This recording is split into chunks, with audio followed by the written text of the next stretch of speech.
And we are live coming at you with session 2 of our Drowned Gods camp. Nope, never mind. Habits. They are hard to break sometimes. Not Drowned Gods. We are coming at you with session 2 of our Neverland, Nevermore campaign. Hopefully everyone's been enjoying it so far. And who would like to give a recap of last session for a free 6? So I'll basically, do it. you can just call a 6 on a roll. I'll do it. All right, go for it. So, last session, we started off talking about how someone had set up a meeting with a boy who could take us away from the horrible orphanage of Grelid the Kind, which you can kind of guess. If you're named the kind in an orphanage, there's one of two ways it goes, and that's either very good or very bad. We got very bad. Yeah. We got all of our stuff together in a pile to take, but we heard an adult coming up to check on us. So Benjamin, thinking quickly, took a dirtied mop for his black hair and made a little bed dummy. May, being the absolute genius she is, hid under her bed as well as Benjamin. That way when Grelid came in and found an empty bed, she snatched May out from under it, and May cried and panicked and said she was scared, and Grelid, being satisfied with the terror she caused, left early. Yeah, not before telling you that you should have thought of that before becoming orphans. That's true. Effectively. Grelid did take a great joy in the fact that we should have talked to our parents about it. Oh wait, we don't have them. After that, Peter Pan came, and most people did decently with their flight, but I believe Tina flew a little too high and bumped her head on the roof. Well, Benjamin quite expertly took off and flew around and even scored a compliment from Peter Pan. After that, we flew off with trying to remember exactly the directions to Neverland, and we may have taken a few accidental wrong turns along the way, but we got there eventually well enough. It's definitely not Dark Peter, since he took you, first star to the left and on until sunrise, instead of the second star to the right and on until sunrise. Yeah. After that, we got to the hideout of the Lost Boys, where, of course, it was messy. There was just objects strewn everywhere. We sat down to eat, and as you might expect, everything was like 90% sugar. And I believe it was, I'm forgetting his name. Rufio? Teddy B. Ear ate so much sugar that he actively started to vibrate. And because of that, a kid saw it nearby and started a food fight with him, which of course eventually got everyone in, and Tina ended up trying to directly compete with... Who's the second in charge? Rufio, which is, well, spoilers that we don't know yet. Anyways, and then after that, Peter Pan decided it was time for a raid, and we went down... You're forgetting Pushing Day. Oh, right. Pushing Day. I wish I could forget that. So yeah, Pushing Day happened. We got to mostly see people fly away, but 2 or 3 fell in. One got by a mermaid, which definitely troubled May. And Horatio comforted May and stayed close to her and helped her out, which would continue to be a thing throughout the rest of the session. After that, of course, we got on to the raid. And in the raid, I believe Horatio and May generally tried to stay out of fighting. Teddy Bear tried to get as many shiny things as he could. Forget what Tina did. No. And Benjamin was very curious about the captain's cabin, probably thinking he could try and break in and steal the map, but we got ambushed. Well, the Lost Boys got ambushed before that and retreated, but our fairy dust had worn off, so we were left on the ship. Peter Pan partingly left us behind with no attempt to rescue us and told old Hooky to be gentle. We're new. After that, we met Hook and his fairy helper. Hook took us you also captured met us. Smee. No one ever used his name, but the bumbling old guy with the ledger was Smee. Yeah, this is true. Smee was telling, I think mostly just talking about the fact that we only captured us, not any losses or anything like that. Yeah. Then Captain Hook had a little bit of be good, behave, and we won't have to kill you, which, you know, I think the plan was to do that anyways. But moving on, we got taken down to the brig where Tiger Lily, by giving Captain Hook the silent treatment, made him go pretty berserk as far as Hook goes. After that, Hook left and discussed the possibility of the map they had found leading them to the mysterious Blackbeard's treasure, which was something Pan was also excited to try and obtain in this raid. Yeah. After he left, Horatio chatted with Tiger Lily a little bit, and Tiger Lily talked about how she would bring us with her when she escaped, and that should be happening soon. After that, the big cats, one of which I'm pretty sure wasn't actually a cat, but he swears it's just a fat cat,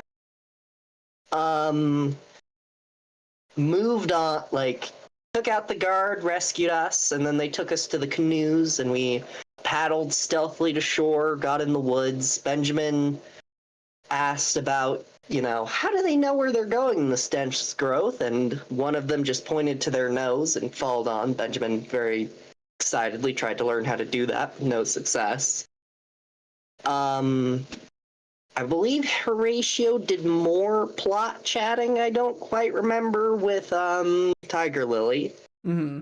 And then we got to the village and we got introduced to Tiger Lily's father, and then he brought us up to the top of the temple, and unfortunately we happened to arrive before Tulio and Miguel, so of course the gods demanded sacrifice. Tiger Lily objected and eventually ran off down the steps as fast as she could. Just before the sacrifice happened, the Whispering Willow called out and said that we were special. And of course, the chief still was like, the gods demand sacrifice. But just before that could happen, I forget whether time got weird or something, but eventually we ended up in the dream realm, or the land of dreams, or I forget exactly what it's called. The dream time. The dream time. And there we met, I thought I was going to remember her name. Alara. I was going to say Elena, which is wrong. Alara. Close, though. And Benjamin asked if Alara was his fairy godmother. Horatio got a grape from a bioluminescent lemur. Mm-hmm. We then got brought into the temple and got explained to us the mana system, and that's why we're special. Fire mana, of course, being body and strength. Water mana being mind and flexibility. Earth mana for enhancing your tools and making them more stable and so on. And then wind mana with its unpredictability and capriciousness. And then after that, we were being taken upstairs to be introduced to the rest of the Guardians of the Dreamtime, when Benjamin asked what magic felt like, and he got to explain to him in the terms of, well, magic is magic. It can be anything. And he managed to summon a little ball of light and throw it, which was very exciting for Benjamin. And I believe that's where we left off. Yeah, that was a great summary. I think in addition to your free 6, have a mana for you to place wherever you would like. Oh, do I need to move you guys back to the main map? I do. Boop. There you go. No longer in the cold and dark. Well, I like magic, so it's going into mental. Fair enough. All right, yeah, so that was a great summary. Alara is leading you guys over, has taken you guys out of the temple and says that she's going to introduce you to the rest of the Guardians. So she has led you over to a little section of the jungle not too far away from the temple where there are all of these little fairy houses built into mushrooms or hanging like bird cages from vines or built into the sides of trees, etc.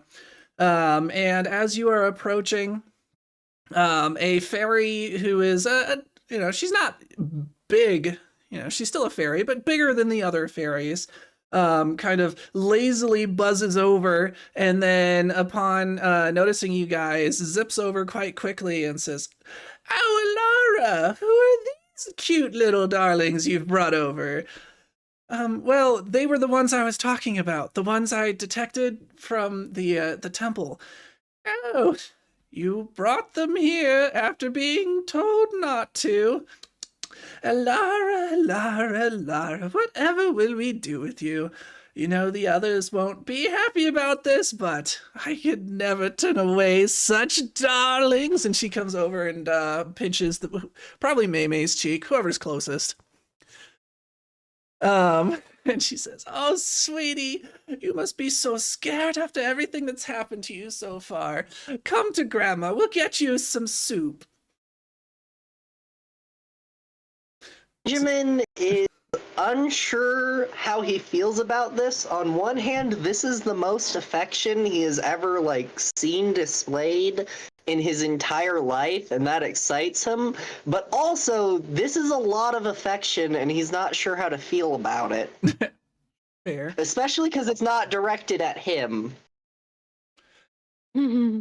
So Alara turns to you guys and says, "Oh, let me introduce you guys. This is Maureen. She's basically everyone's grandmother here. And she is right. I should probably go talk to the others and see if I can soften the blow a bit before introducing you guys. If you don't mind, why don't you take her up on that offer of some soup? And we'll also start working on finding a place for you guys to stay while you're here." Benjamin is hungry for something that isn't 90% sugar, so he's going to nod and say, "I would very much like some soup, please." That sounds very nice. Tina says, "Oh, I would love some too. Thank you." Great. All of you come over here and gather around the fire. There is currently no fire, but she snaps her finger and suddenly one just appears in an open space with a few little stumps spread around it as perfect little chairs and a bubbling cauldron on top, which she flits over and starts stirring with a spoon several times her own size. Benjamin is barely not vibrating with excitement. Magic is very exciting and cool to him for its many possibilities, and seeing such a display of it fills him with both hope, determination, and unbelievable amounts of glee. Yeah. So you all start settling down around the fire when suddenly Horatio and Teddy just poof into a small cloud of smoke. So What in the world happened? Maureen goes, "Oh my!" Benjamin's gonna be like, Maureen, help! oh my! And then there's a kind of a peal of lightning strikes the top of the Temple of Elements, and you can see a shifting of lights kind of cascading down along the sides. So she looks up. Well, I suppose that's our answer. The temple must have brought them back. Did Alara bother to explain to you all about, the current degradation we've been experiencing here and the strange happenings? She said Blackbeard's treasure was doing something bad to the temple, but I don't think she exactly mentioned what it was doing. Well, it sounds like she's more or less caught you up as much as we know, because I certainly wish we knew what was happening.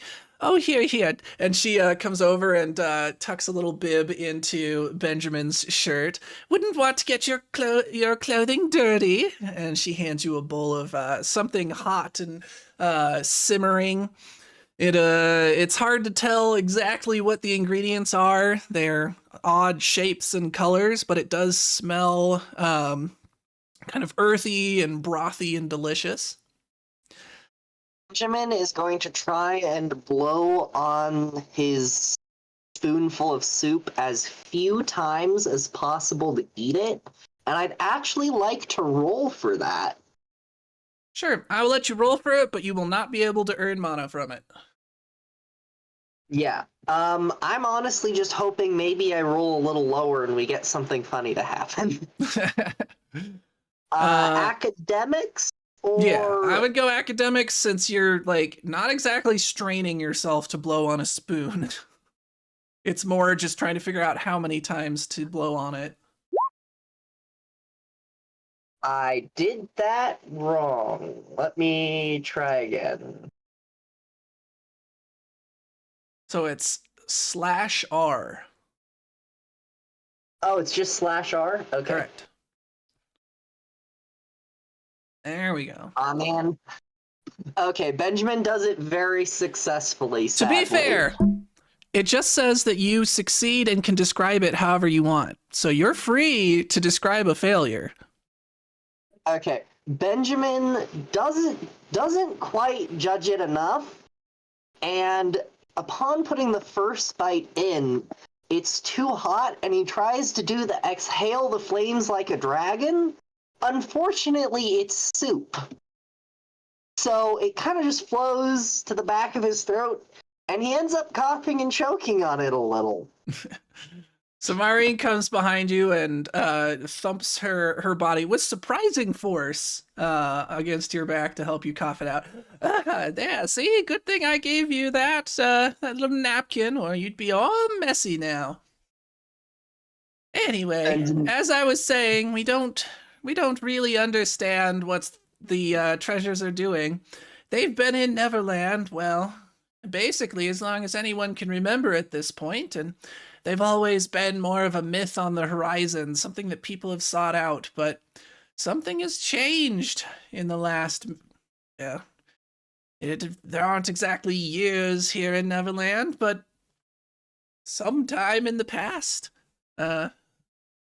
Somewhat recent memory, at least for us fairies. And it seems that the treasures are doing something. We're not sure quite what. If they're draining the energy from the dream time, or corrupting it, or what exactly. But things here have become a bit strange. And the dream time is what, more or less, allows the existence of Neverland. One cannot exist without the other, and if the dream time is to be fully corrupted or destroyed or whatever is happening, I'm afraid it'll be over for all of us, not just those of us here in the dream time. She's, proceeds to tuck bibs into more collars and hands out more bowls of soup as she's talking. I eat my soup. Benjamin is enjoying his soup, but not quite with the vigor before he heard messages of possible doom. So, does that mean everyone's gonna die?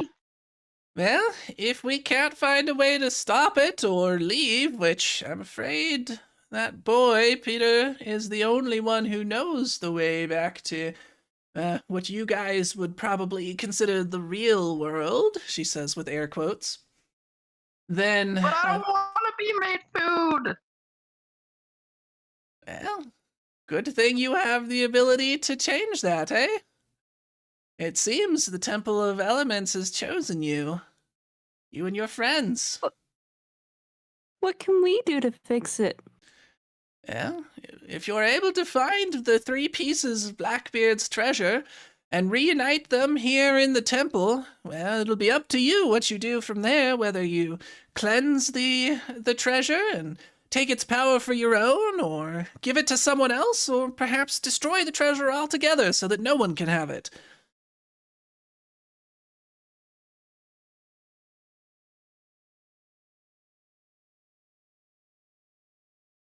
But that'll be a decision for you to make once you're able to get all the pieces together.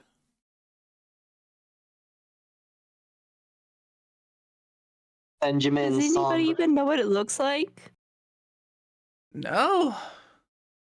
But there are clues and maps littered around left by old treacherous Blackbeard. And as you've no doubt already noticed, it seems that there are many others seeking it already. Peter, Captain Hook, Chief Walks-in-Fire, and many others seek the treasure.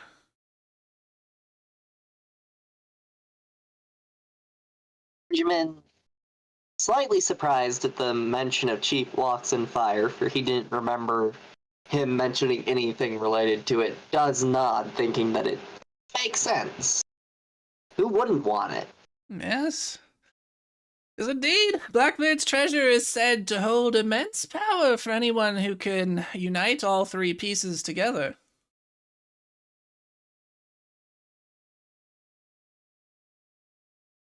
Benjamin, looking around, says, "It does sound like a lot." He's looking around at the rest of the group. "But I think we can do it. We just have to not make any... We just have to be careful."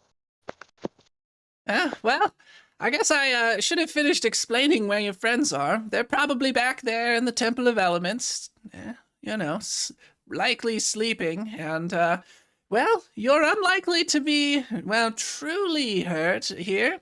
Now that the Temple of Elements has chosen you and Alara has tied you to it and brought you here, if you were ever to be gravely injured or otherwise in too much danger, the temple would immediately recall you here, so I really wouldn't be too afraid. All of those meanies who've been trying to do bad things to you so far will have no more power against you. Tina sighs with relief. That's good. We'll give it to those meanies. Precisely. How's the Benjamin soup, looks at everyone? Just before she asked that, Benjamin was looking intensely at his soup, trying to decide whether that meant he could now inhale it as fast as he wanted and be fine, or not. But upon being asked that question, he says, "It tastes amazing." Great, great. So much better than potato and potato soup. When we got potato. Yeah, when it wasn't wind pudding in a walkabout. Or, to quote, I think it's I don't know exactly which version of the Charlie and the Chocolate Factory movie has it, but the one where it's like, well, nothing goes better with cabbage than cabbage. Exactly. Good, good. Yeah. I'm glad you're all enjoying it. And shortly after that, Alara comes buzzing back up. Whew. Well, they certainly weren't happy, but I've convinced them that there's nothing to be done about it now, so... She gives an awkward smile and double thumbs up.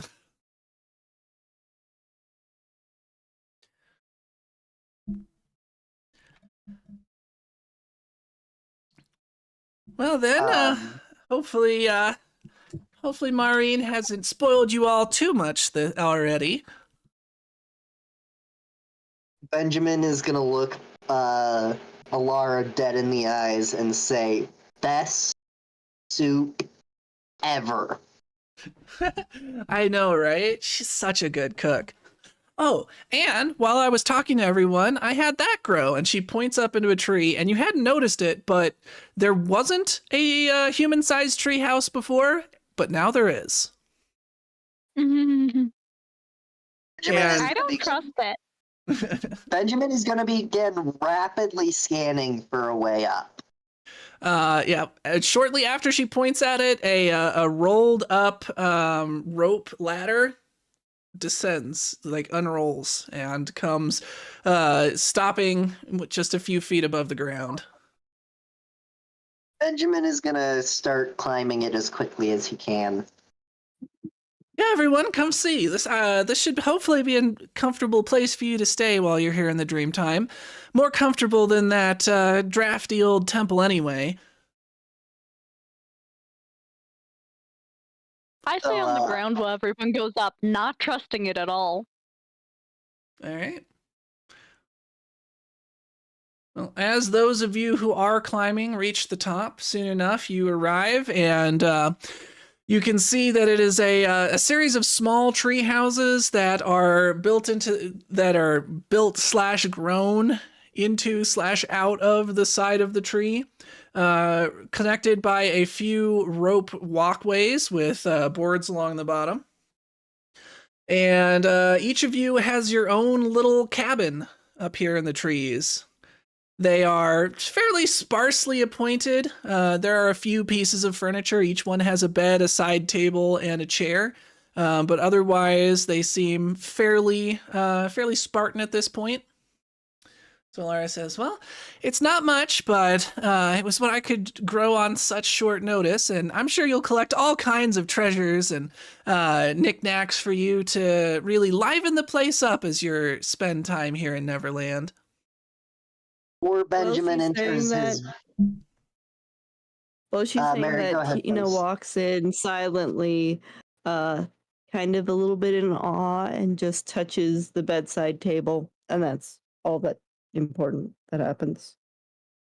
All right. Benjamin is going to lean over the side of basically like the entrance area that the first ladder connects to, and I guess shout. We're probably pretty high up down at not Phoebe, Alex, and say, come on, we flew here, what's the problem? And then run off towards his room.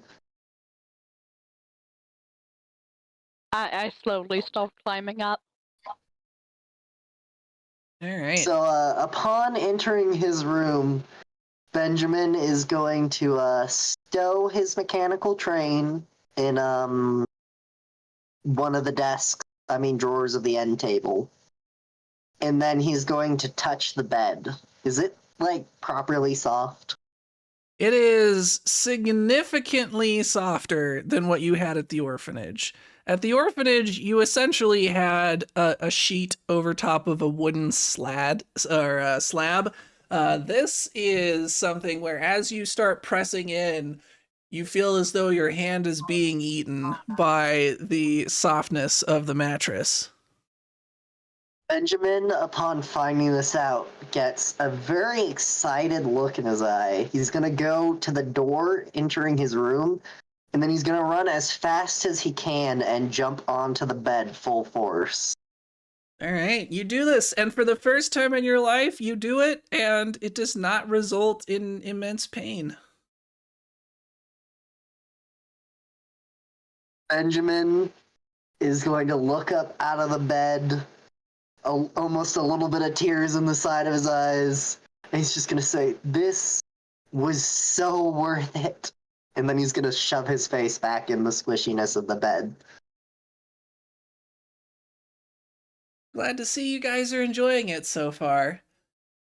I'll give you some time to settle in, and once you guys are ready to move on, we can talk about where to go from here. I'll just be, I guess I'll be down in the, by the cooking fire that Maureen set up. So she goes off, checks in with each of you. She starts with Mei Mei and stops in. Are you all good, Mei Mei? Do you need anything before I head out? I feel like I'm in heaven. Thank you so much. I'm so glad to hear that. Well, if you need anything, I'm just going to be down there. And she points to the fire where you guys were just at. So next up, she comes over and finds Alex. Have you finished climbing the rope ladder by now? Yes. All right, so she meets you up at the top. See, perfectly safe, and she, knocks on the tree as if that proved anything. You're like 2 pounds. Are you calling me fat? 2 pounds, pshaw. Okay, you're like a pound.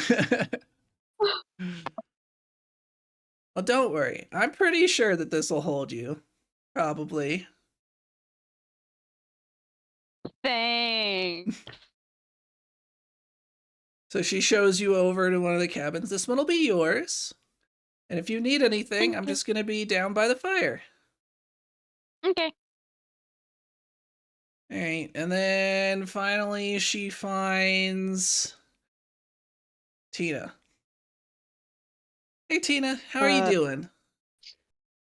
Tina's sitting on the bed, kind of stuck, and Dennis all like, I'm doing good. Thank you. All right. Well, I'm going to give you guys some time to settle in. But if you need anything, I'll just be down by the fire, okay? Okay. All right, so now having checked in on all of you and made sure that you were in good shape, she flitters off.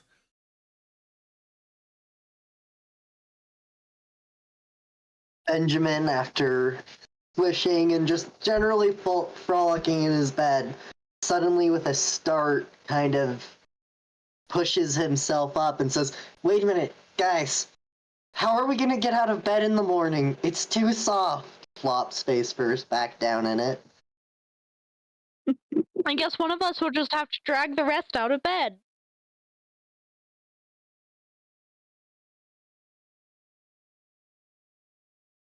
I'm not sure I'm getting out of bed in the morning. Not until the sun's actually up in the sky. Not me. I'm Yeah. staying in here forever. But what Benjamin about lifts food? himself. Benjamin lifts The himself soup. again and says ponderously, "Wait a minute. We can actually do that?"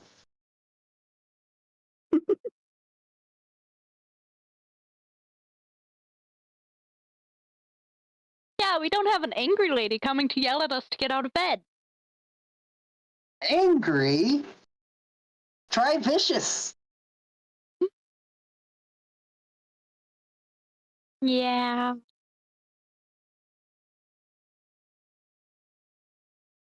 Well, after a little bit more just generally playing around in his bed, Benjamin, ever the doer, always kind of needing something to do, gets a little bit antsy and sits up as like, "Should we go talk to Elena?" Alara. Alara. I'm gonna get that wrong so many times, by the way. It's all good. It could be a character trait. You're not wrong.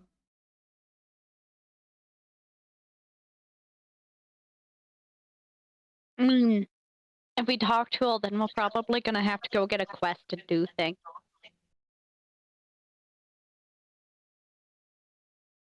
Benjamin, sitting on the side of his bed, since nobody seems to be ready to move, decides he won't really go either, but he is going to start kicking his feet in such a way that they might make a audible, like, thumping noise against the side of his bed and popping his mouth. So as you do that, you see a lemur come, peeks over from, like, it's hanging off of your roof, and then it's upside down looking through the doorway. And then it kind of swings over, climbs up onto the bed next to you, and starts trying to also pop its mouth. But with much less success. Benjamin thinks that this is the coolest thing ever, but can't decide whether he wants to try and teach the lemur or even he can't decide if he can actually teach the lemur or if that might be impossible. And so he's just going to keep doing it. Tina comes to the doorway and says, "Looks like you've made a friend." The lemur Benjamin's gonna. backflips away in surprise and then hides behind Benjamin's bed. Benjamin's gonna be like, "Oh man, you scared him." I'm sorry. I didn't mean to. It's okay. I just hope that he'll come back again. Well, he's right there behind you. Can't you feel his little hands on your back? I think he's hiding behind my bed, not me. No, he has crawled back up and is now starting to try and pick bugs out of your quote-unquote fur. Well, I'll leave you Benjamin. two alone. Benjamin deciding that he now has a buddy and thus can do anything is gonna gently stand up. You should teach him how to dance. Yeah. So you stand up and he climbs up on your back and goes for a ride. Okay, Benjamin's gonna start going to meet with Alara. All right. Tina's so- gonna go with him. Cool. I follow. All right, so you all decide you've had enough of lazing around after all and head back down. And Alara is true to her word, still hanging around the fire pit. She seems to be kind of flitting around nervously, the fairy equivalent of pacing, but in the air. Benjamin, seeing this, is gonna come over and ask, is there anything we can help with? Oh, good, you're back. Well, I mean, there is. I mentioned yesterday about Blackbeard's treasure, right? Yeah. Well, like I said, it's destroying this realm, and if we aren't able to get all the pieces back, eventually both the Dreamtime and Neverland itself will cease to exist. And, well, I think you're our best chance at getting the treasure back. Benjamin says, Maureen made the treasure sound super cool. I really want to find it. Oh yeah, there's tons of rumors about the treasure and what it could be, what it could do. Clearly it's something extremely powerful and valuable.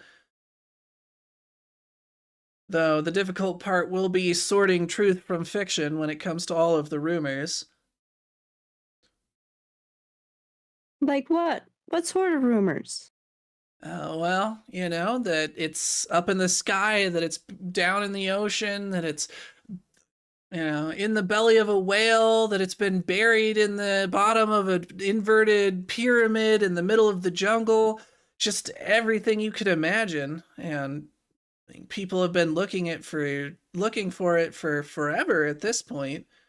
So Benjamin's gonna raise his hand after the inverted pyramid was mentioned. all right, she looks at you. Yeah. Is the bottom the tip or the flat part? Well, I suppose that depends on whether you mean an inverted pyramid or a normal one. Normally, the bottom would be the flat part on the ground, and then the tip would be pointing up into the sky, right? Yeah. I'm just wondering what the bottom of an inverted pyramid is, because if it's just the tip, it sounds easy to find if it's hidden there. Yeah, not if the tip is buried hundreds or thousands of feet underground. Oh, Benjamin says a little shyly.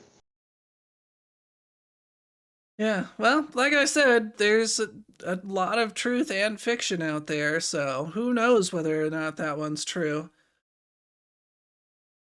I would suggest starting out, you know, don't be too worried. I mean, this has been going on for a while now. It's not like suddenly the world is going to come to an end tomorrow. You should maybe start with something simpler. See if you can find a way to help someone out, or maybe start gathering information. It's not like you're going to just immediately find a piece of the treasure on your first day. Or, well, I suppose it's your third day by this point. Not that you can tell here. And she points up at the eternal twilight of the canopy above. Benjamin, looking like he's thinking, is going to say, I did hear Hook has a map, but it sounds kind of scary to go after that right now. Yeah, if you want, I can show you to our library. Maybe you could take a look in there and see if anything sounds interesting. We try to gather as much information as we can about Neverland and the goings on there so that we can try to help out as much as possible. Part of tending, like I've said before, the Dreamtime and Neverland are inextricably intertwined, so taking care of the Dreamtime and taking care of Neverland are one and the same, and the Guardians do our best to do both. Mention of a library, Benjamin gets very excited and then asks, do you have 5 books in your library? Oh, we have way more than 5 books, and don't worry, even though they might be fairy-sized, I have some pretty simple magic that can make any of them big enough for you to read while you're using them. Benjamin's jaw is gonna drop. He cannot believe that a library is gonna have more than 5 books, because he was lucky if there was 3 in the orphanage library. Yeah. And they were all the copy of the same book. And the book was like titled, Of Course You're Misbehaving and It's Your Fault, Not Mine. Exactly. They were all titled "Work Harder, You Lazy Slob," and they were No, that was the handwritten. third chapter. They were all handwritten in a hand that was suspiciously similar to Grelid's. Yeah, I was gonna say all of them are authored by Olgrev the Benevolent. Exactly. Or Kelid the Grind. Yes, Kelid the Grind. I love that so much. All right, So, well, here, I'll show you over. And so she takes you over to a stump of a tree. And you can see inside there are several cutouts, and there's a warm glow coming from inside. And she says, well, I suppose maybe rather than making things bigger for you to read them, it would just be easier to make you all smaller. And so she kind of just points at you each, and suddenly you feel the world expanding in size around you, or perhaps you're just shrinking down. And soon enough, you find yourself at a size pretty similar to Alara herself, and small enough that you can walk in through the door at the ground level. Benjamin is gonna go in, looking at his hands the whole time, and especially holding his hands up in comparison to objects now. Yeah. Oh yeah, magic is super simple here in the Dreamtime. Well, I mean, it makes sense. The Dreamtime is practically made of magic. Once we're back in Neverland, it'll be a little bit more difficult to do things. Why do you ever leave the Dreamtime then? Well, some Guardians never do, but like I said, part of taking care of the Dreamtime is taking care of Neverland and vice versa, so occasionally it does require leaving here, and, well, I suppose if you talk to the other Guardians, I'm one of the more adventurous? Well, they'd probably say rebellious, but anyway, I like to get out there. Benjamin. I'm glad you did. Of course, I Benjamin couldn't just nods. leave you to that fate. Can't believe that he was going to try to sacrifice you to his silly blood god. Benjamin turns a little bit of shock. He hadn't realized, wait a minute, you're the one who brought us here? Yeah, I really wasn't supposed to, but I had to do something. Benjamin's gonna just look at her and say, "You're awesome." Thank you, but really it was nothing. The temple did most of the work. Really, normally humans shouldn't be able to come here at all. As you've seen, most people here are fairies or the other natural inhabitants of the Dreamtime. I think you might be the first humans to ever visit the Dreamtime in person. But all I did Wow. was tie the temple to you more tightly. It was already, I don't know, activated by your arrival here?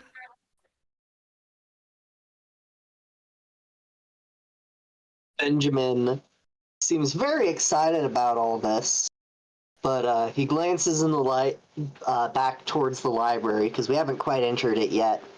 But before going in, he's going to ask Alara, what books would make me really, really good at magic? That way I can use it back in Neverland. Well, we have plenty of books on magic, though you probably want to start with something in the beginner category before we really go too crazy. But don't worry, the sorting of the books is not exactly important. All you have to do is ask for the kind of book that you're looking for, and the library will actually try to surface that information for you. It's almost I like want a book searching about on a animals. Google. Benjamin is going to look at the library, and as he goes in, he's going to say, "Thank you, Google Library." Yeah, and May, as you say, you want a book about animals. You do see a golden light in kind of brighten a certain area of the library, and then 3 books come flying over, Harry Potter style, kind of like flapping their pages like wings, and settle down within arm's reach of you. Wow. And if you Wonder what open kind them, of animals they have they in Neverland. are you gonna open one up? Yes. All right, so you open one up to a random page and see before you a strange creature that looks like a camel with an elephant's snout, nose, trunk. Yes, I was like, could not. The only word that was coming to mind was tusk, and I knew that was wrong. Thank you. It's I'm like pretty sure I know the creature you're describing, Thomas, and I love it. So it's like an oddly colored camel with an elephant's trunk, and it's you can see it kind of painted on the page with a forest in the background, and it says the Hullabaloo Beast in large lettering. It's my new favorite animal. We gotta find one. Where does it live? Other than the forest. Does it live in Neverland? Good question. I can't read. So you hear a voice. Once again, it seems to just be like tied to the glowing golden light. And you hear just from somewhere vaguely around you a voice respond, "That is not a concern. I am able to read for you if you are incapable of doing so yourself. I'm also able to answer simple queries." Oh, read me this book. What does this animal do? This is the Hullabaloo Beast. It is reported to live in the deserts and jungles of Neverland. They are largely docile and friendly, though can be provoked to anger if they or their herd are threatened by predators. Is there more Benjamin- information about the Hullabaloo Beast you wish to know? Who are the Hullabaloo Beast predators? The Hullabaloo Beast predators are wide and varied, as there are many predators in Neverland. Their most common is the giant sand lion. And the pages begin rapidly shifting, and then it stops on another one. This is the giant sand lion, and you see what appears to be just a pit of sand, but down in the bottom are a pair of large jaws like a crocodile. Oh Sa- no. Giant sand lions use their ability to burrow into the sand and create sand pits so that their prey, as it slides down the side, is inextricably pulled toward their massive gnashing jaws. Yep. Wow. Benjamin, as he enters, is going to request magic for absolute beginners.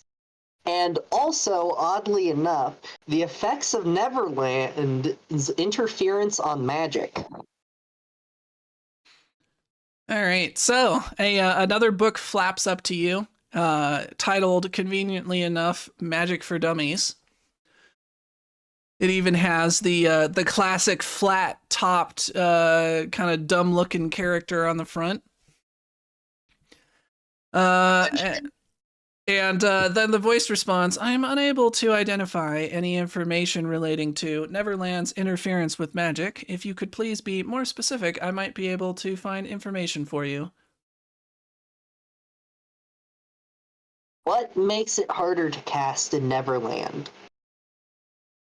As compared to what? The Dream Realm, or Dreamtime. It is inaccurate to say that it is more difficult to cast in Neverland compared to the Dreamtime. It would be more accurate to state that the Dreamtime, as a realm made almost entirely of pure magic, makes magic almost impossible not to cast. However, in Neverland, you will find that magic is still quite accessible and significantly more possible than in the realms of reality. Benjamin is then going to say, okay, give me the effects of the effects on magic of being in the Dreamland. In general, the effects of being in the Dreamland on magic are an amplification.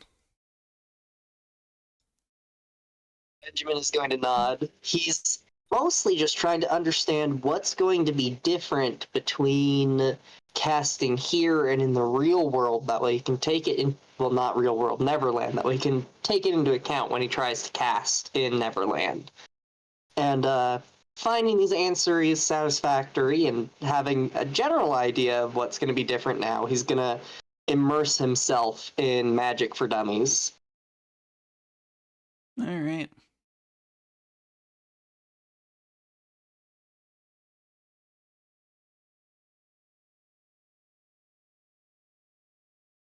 Alara comes flittering up behind Maymay and says, you seem to have taken quite a liking to the... I've already forgotten what I called them. Hullabaloo Beast? Yes, the Hullabaloo Beast. I was like, the giant Snaggle Beast. No, that's not it. The Hullabaloo Beast. There's actually, if you're looking to go meet some, there seems to be something going on in the deserts right now. There's a unicorn that seems to be running amok on the Golden Plains.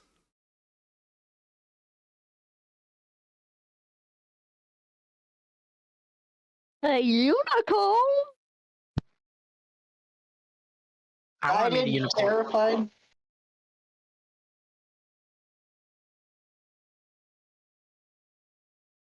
Also, the Golden Plains sounds way less scary than sand pits. Yep, you'll actually be somewhere close to the desert, but not quite in it. The Golden Plains are largely a flat grassland area. They're frequented by quite a variety of different horse-like creatures, from unicorns to kelpies.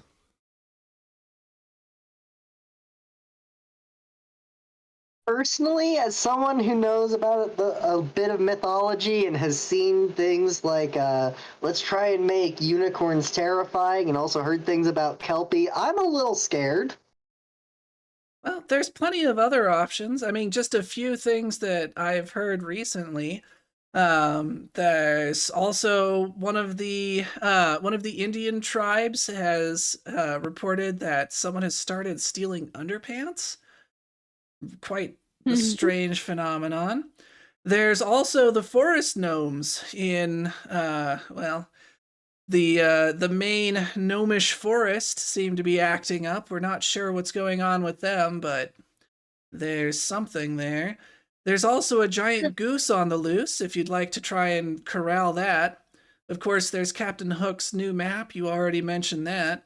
And we also have reports that people are going missing near one of the lagoons. Out of character, I really don't want to get gnomed. Benjamin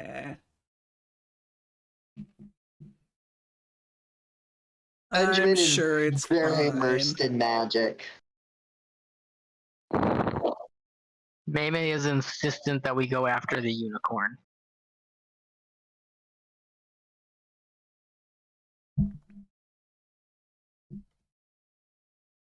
I don't think that's a good idea, Maymay. Benjamin says, I think unicorns would be cool to see. Yeah, and you Yeah, really don't but have too much to worry about. If anything goes too wrong, the temple will always pull you back here, so you should really go after whatever sounds interesting. You don't need to be afraid anymore.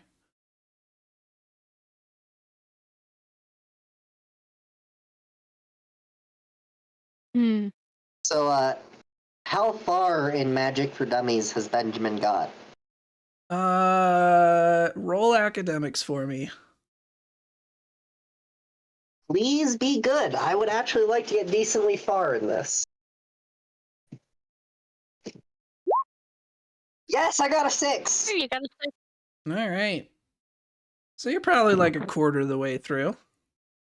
And Nice. you actually run across, as you're reading it, some factoids about unicorns that might be useful in your upcoming mission. Would you like to tell me what those are?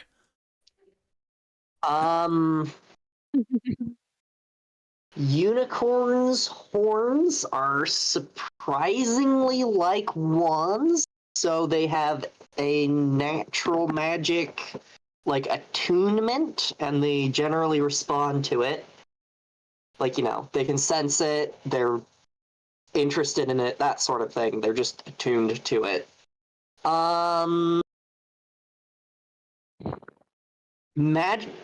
Unicorns are exceptionally beautiful and fast. They're most attuned to wind magic and can be unpredictable because of that. But also that's part of why they're so fast.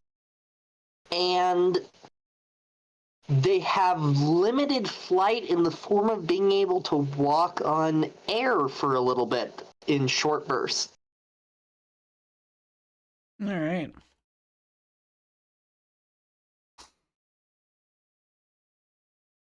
So you share that with the group as you're reading? I definitely, and this is out of character, apologize to the group for any sort of unicorn nightmare I've just created when we eventually have to deal with this thing. Hopefully it's not horror unicorn. Hopefully it's more tame, but I don't know. This is Neverland, Nevermore.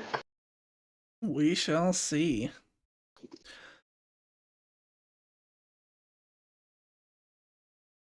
You guys can't place mana mid-game, so please put those back Okay. in the center.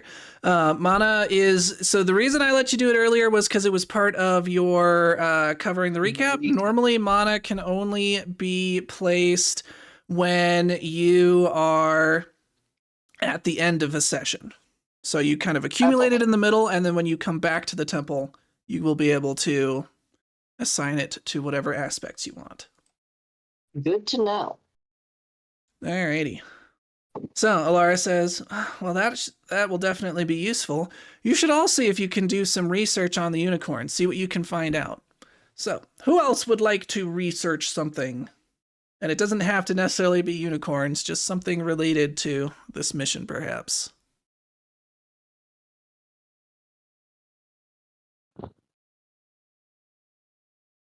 I would recommend everyone do research. It will help you later. Yeah, I'll do research All right. What are you about researching? unicorns.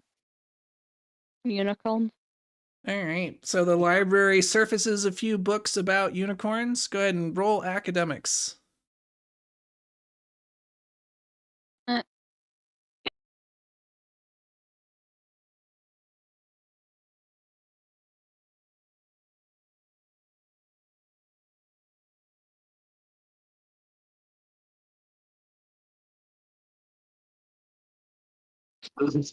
All right. That's a 2. I didn't eat. So you start reading about unicorns, and you read about a strange case of a unicorn whose horn was broken in half by a stupid monkey that everyone hates and wishes would just die already. The monkey then ate its horn and spanked its butt and ran off into the jungle to Kamehameha anyone that came near it. Meanwhile, the unicorn kind of went crazy and started drinking blood. Okay. I find this very amusing.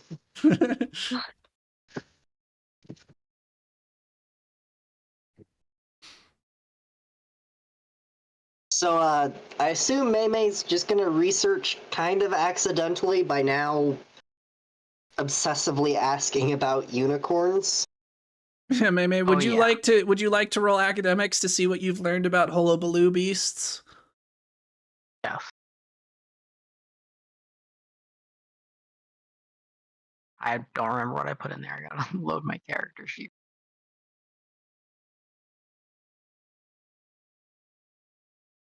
Let's see. You have 2 in academics. You have 4 in contact if you want to work that angle instead as a way to research. I got a 6. It's too late. All right. So with a 6, you are able to earn 2 more mana already. Off to a good start so far. And you learn quite a bit about hullabaloo beasts. What do you learn? I learned that hullabaloo beasts are friends with unicorn. They live in symbiosis. And usually where you can find lots of hullabaloo beasts, you can also find unicorns. All right.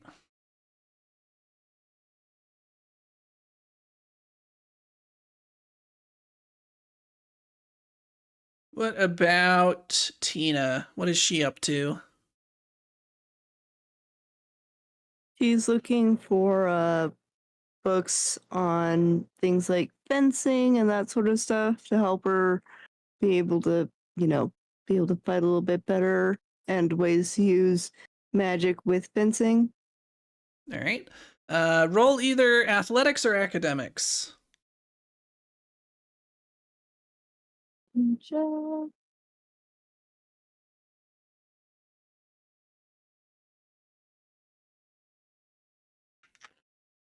I'm gonna do academics.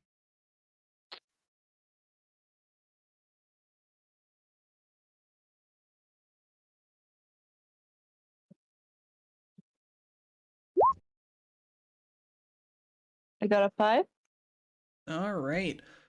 So that is going to be a good result. Go ahead and describe what you find out, and you will earn 1 more mana.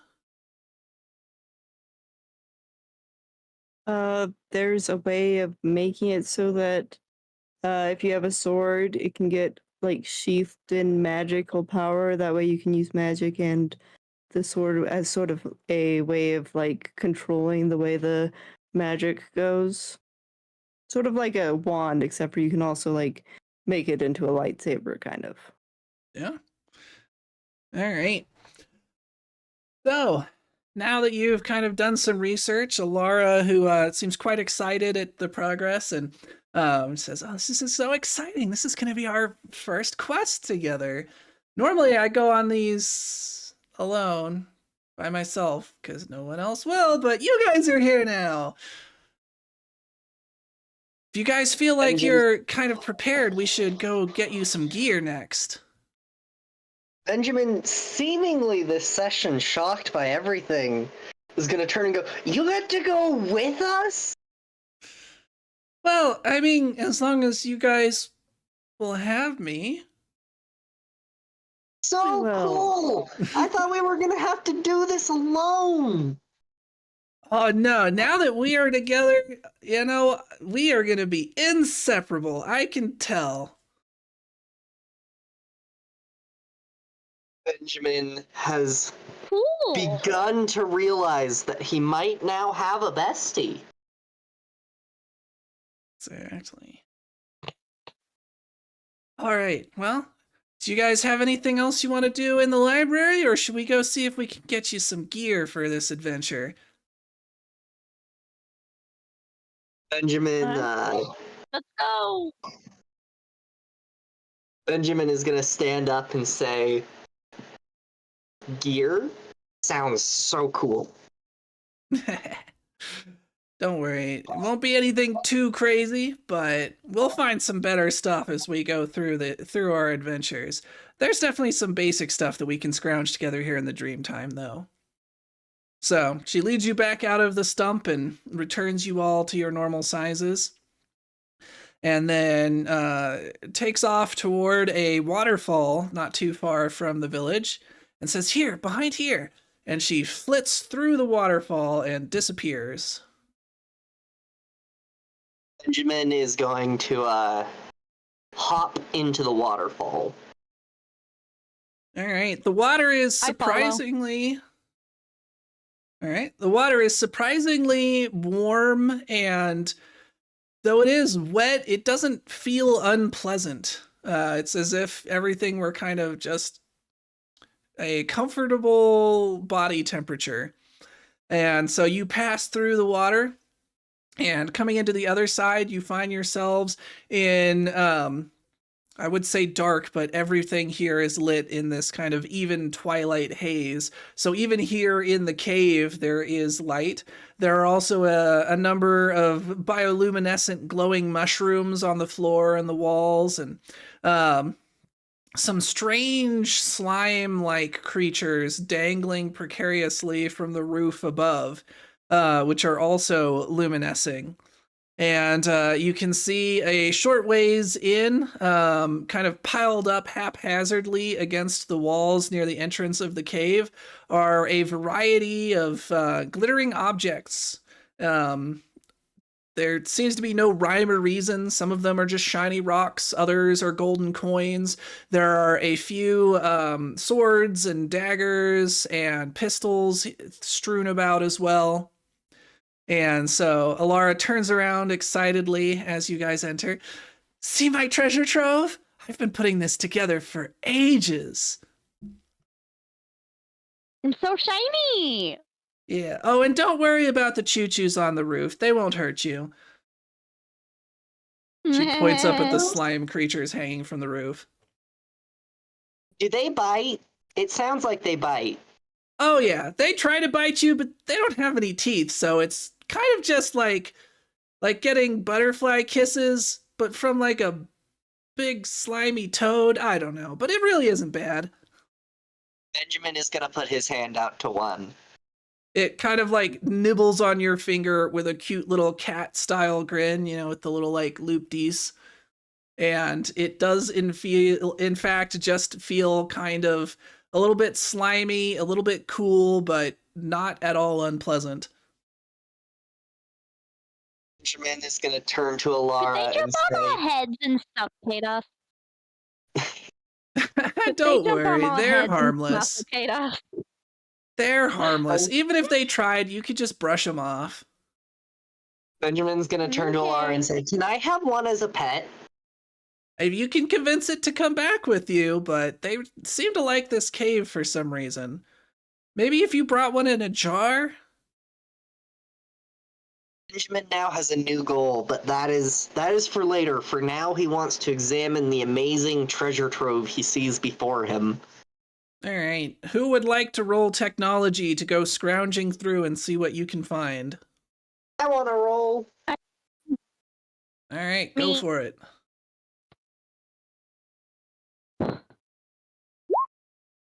I got a 6. I'm on a Dang. roll today. All right, that's 2 more mana for you. And would you like to describe what you find amidst Alara's treasures? Absolutely. So, amongst the shiny rocks, he finds some. Generally, they're mostly just metal ores, but he's very excited to see those for he has some plans. But he also finds a handful of gold coins, a few daggers, and a broken rapier, All right. Mm. well as a fancy stick. Are you gonna try to carry that all with on your person, or are you gonna divvy those out? What's your plan for all that? For now, Benjamin's just going to lay them out on the ground, but I would like to use an academics to try and recall a fun fact about gold that I read in the book. All right, go for it. Meanwhile, Alex, you got a 5, so I have awarded you 1 more mana. And what have you found? I don't know. I just was looking for anything cool. All right, you So what might be cool?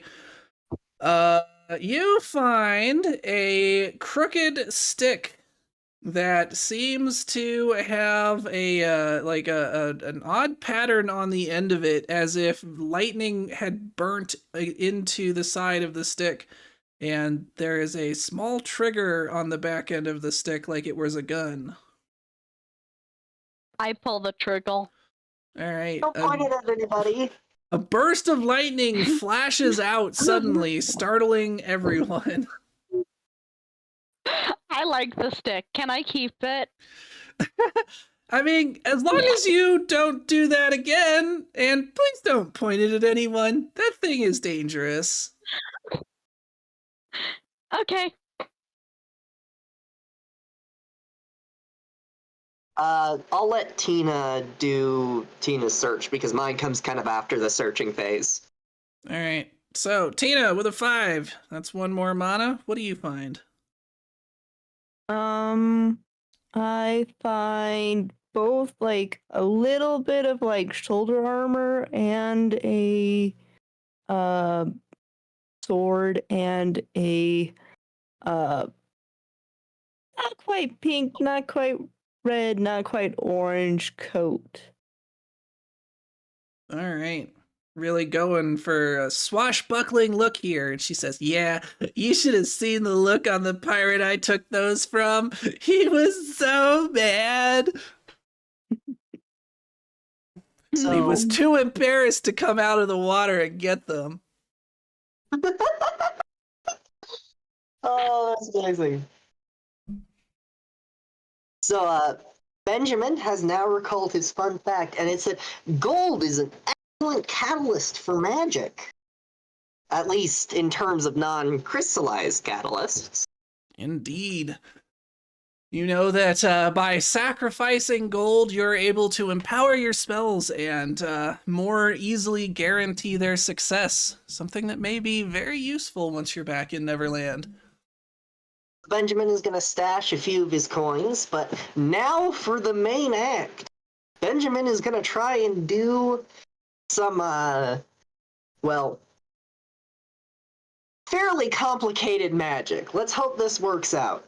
So first, he's going to heat and soften the gold with fire magic. Do I need to roll for this? We are in the dream realm. You will need to roll, but not until we know the whole of your plan. We're not going to roll for one piece at a time. Okay, and then after that, he's going to use earth mana to kind of shape it in strands into the staff to sort of make a excellent staff catalyst. You know, his cool stick he found for it. And that's what he's planning to do with the staff. And then next, he's going to use fire mana and earth mana to separate. And I know this is going to be extremely difficult. I'm kind of counting on getting another 6. To separate ore out of the rocks to help repair the rapier, but he's also going to like interlay gold into the rapier as well to increase its, magic capabilities. All right, go ahead and roll technology. I was kind of. Oh, can I? And I'm gonna use my Tinkerer bonus on this because this is very tinkery. Absolutely, this counts. So technology with your bonus die. Slash and then R. Or on the left side, you can click on the little picture of a die. It'll pop up a menu, and then you can click on the number of D6s that you want to roll. Okay.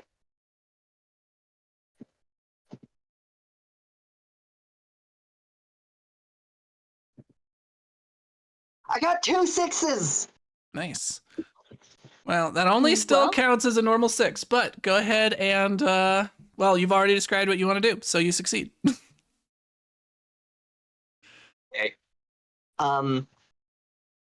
Benjamin is going to then pick up the rapier, go over to Tina and said, "Here, I made this for you," and show it to her.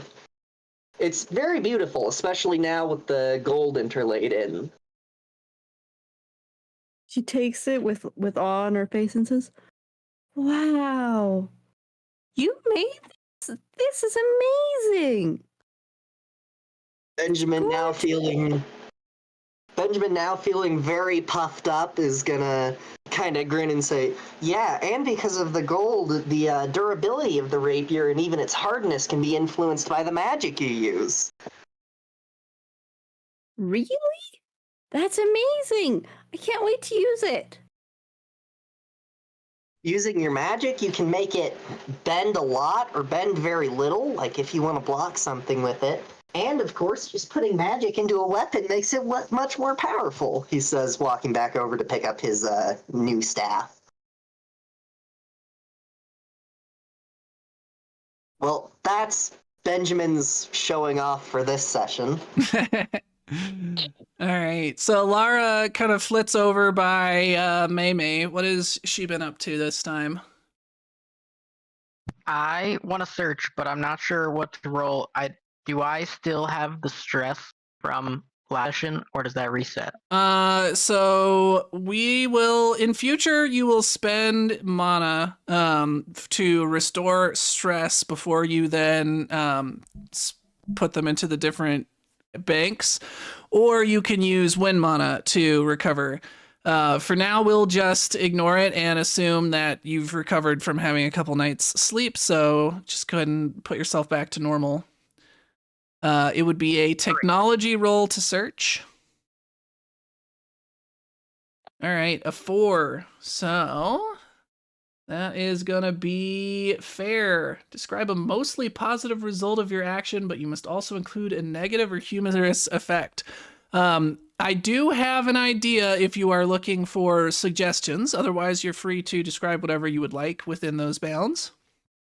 I think hit me with the suggestion. All right, so my suggestion, if you wish to take it, is that Alara kind of flits around and picks out a teddy bear and brings it over to you, and says, "Here, you could use this. This guy will protect you if any big old meanies come after you." I love it. I'm gonna name him Mr. Snuggles. Mr. Snuggles is perfect. You did not get mana from your roll, David, because mostly you're getting too many 6s and you've earned too much mana too quickly. I want to double the mana from last session at least. That way when Horatio and Teddy get back, they're like, "What in the world did you guys do?" Yeah, well, we're only on the research phase, and you guys are almost I think you're over halfway to technically finishing your objective for this session. So I had to pump the brakes a little bit. All right. So now that you've gathered your equipment together and feel well prepared, and by the way, Jason, if you're thinking a certain League of Legends character as the reference point for that teddy bear, yeah, that's kind of where I was going. Anyway, So you guys are feeling all geared up. So Alara says, "Okay, if everyone's ready, let's head back to the temple, and we'll head down to the Golden Field, Golden Plains. Golden Plains. Yes, Golden Plains."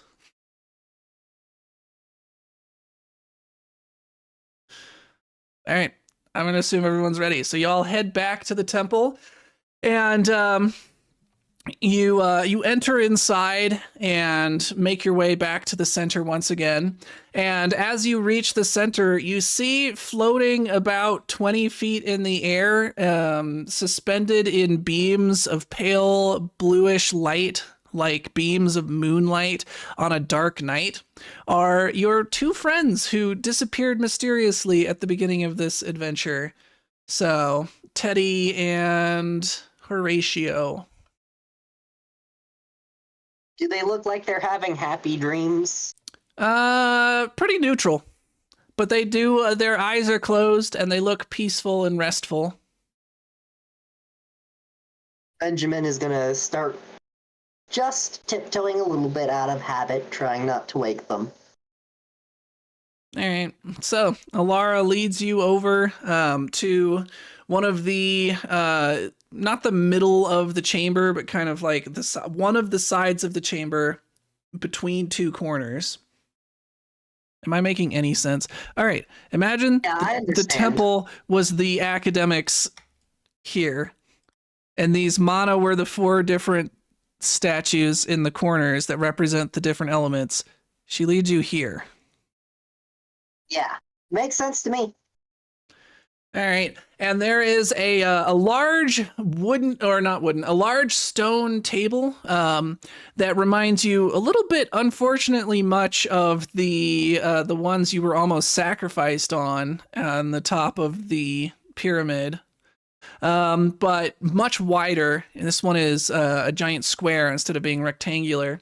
And on top of it, you can see in kind of a glowing light is a map of the islands, very similar. Well, you know, it is literally the islands as you saw them from above when you first flew into Neverland with Peter. Benjamin is going to just stand and look down at it and be like, this is cool. It's like Google Maps, but a real map. And he's gonna like kneel down a little bit and sort of get close to touching it. Alara giggles. You keep talking about this Google. That's a funny word.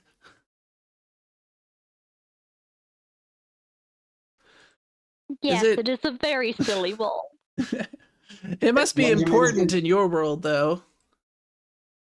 Benjamin turns and says, it's what we did. It's what we decided to have instead of cool magic libraries. I think this is much better. It certainly sounds like this is more fun. Anyway, we can use this map to travel, well, not quite anywhere in Neverland, and, you know, the touchdown point is always a bit hit or miss, but roughly anywhere in Neverland. And so she kind of looks over it briefly and kind of points out a few landmarks. So these up here, you must have seen those when Peter brought you here. These are the floating islands.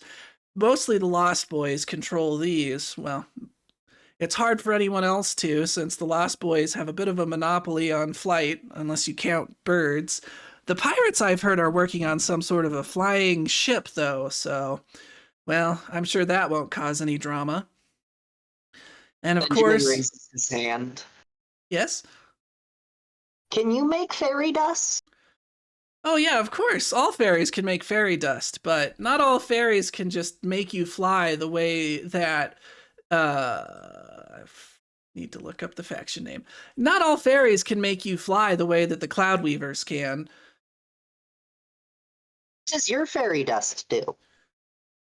Well, my fairy dust, I'm not sure.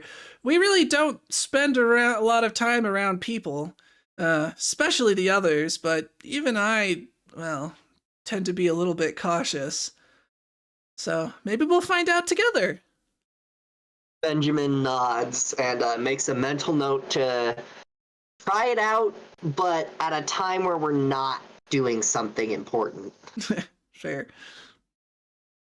Well, anyway, and this out here, and she gestures to all of the sapphire blue ocean, is the ocean. Well, duh, but this is where the pirates mostly hold their court.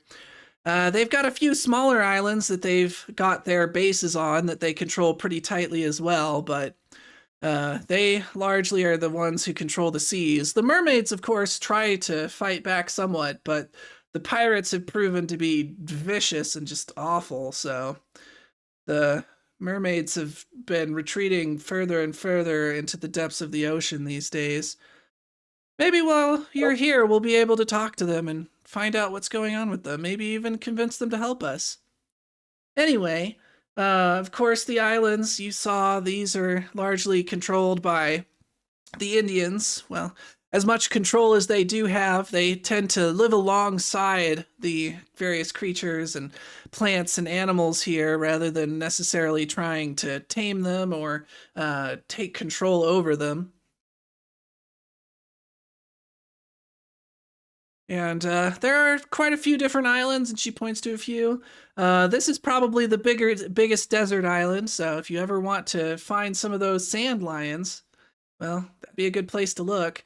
A lot of them are jungled. Here's the biggest volcano in Neverland, and she points to a fairly central island with a massive volcano on it. And you can see smoke and lava pouring out of it on the table.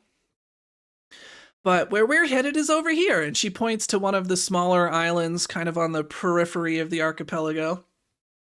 This is the Golden Plains, and so you can see it is an island which seems to be fairly flat. It does have a few mountainous areas on it, but the majority of it is a massive grassy plains area.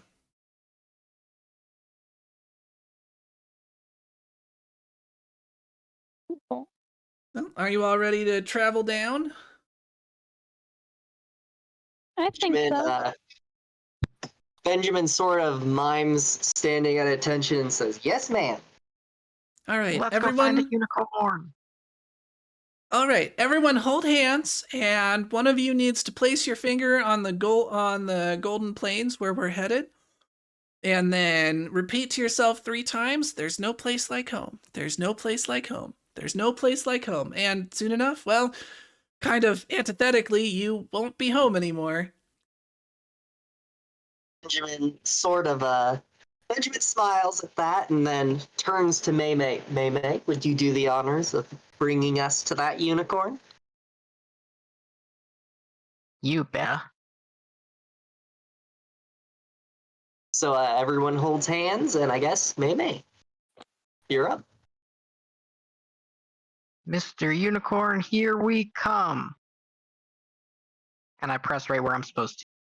Unless I have to roll for that. No, you do not have to roll for that. You do, however, have to say there's no place like home 3 times. There's no place like home. There's no place like home. There's no place like home. And suddenly, as soon as the 3rd repetition ends, you guys feel the familiar sensation that you had when you were suddenly whisked away from the Indians. As everything goes dark around you and you feel this sensation like bubbling water tingling across your skin. And then without much warning, you find yourselves standing in the middle of a massive plain.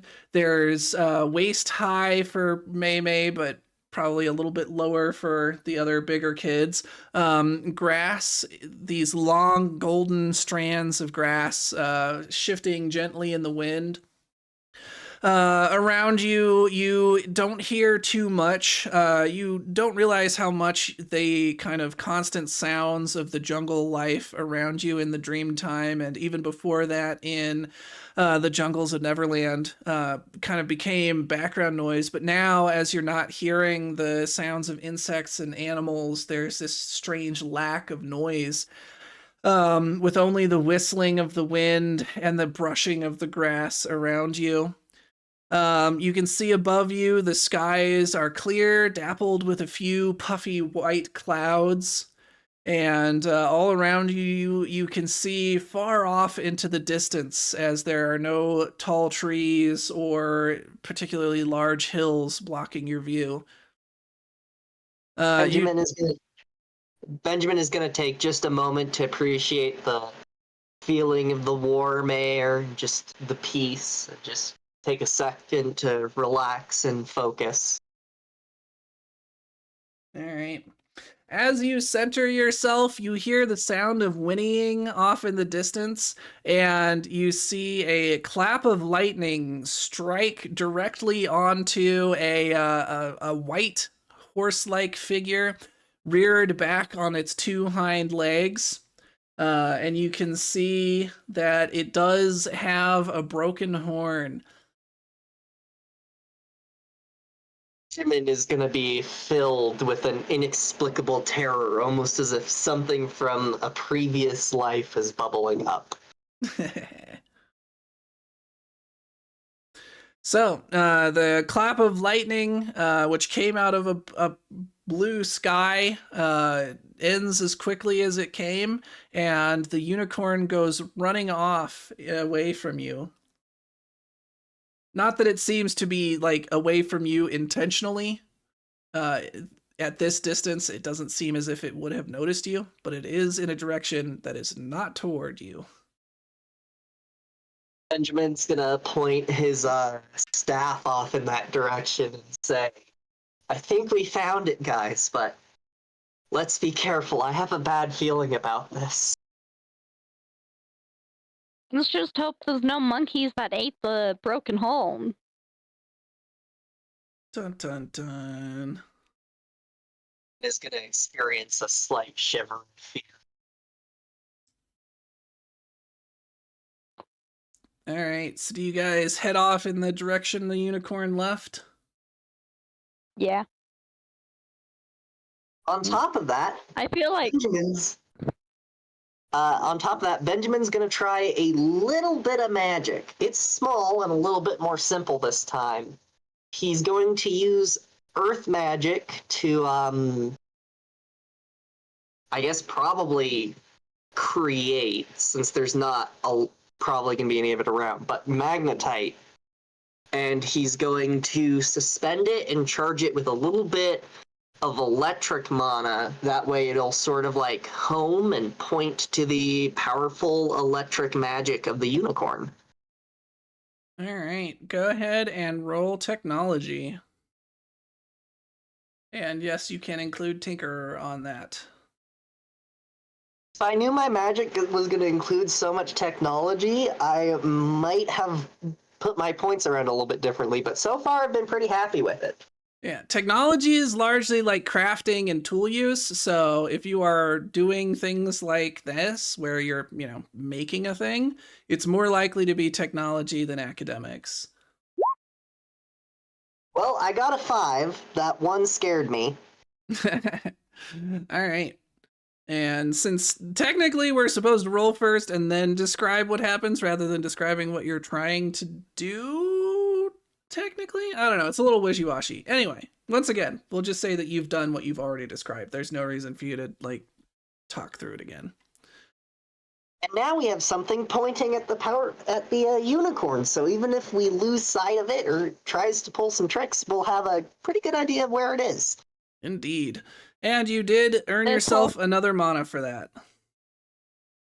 This whole time I'm holding on to Mei Mei's hand to keep her from running off after it. Guys, we only need 4 more mana and we'll double the amount of mana from last time. Dun dun dun. All right, so Mei Mei, as you guys start heading in the direction of the unicorn, Mei Mei, you notice some strange rustling in the grass, moving in kind of a snake-like pattern toward you. I attempt to recall anything about slithering grassy animals. All right, you can roll academics for that.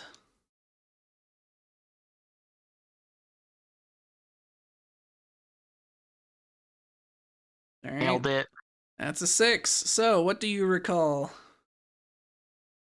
I recall.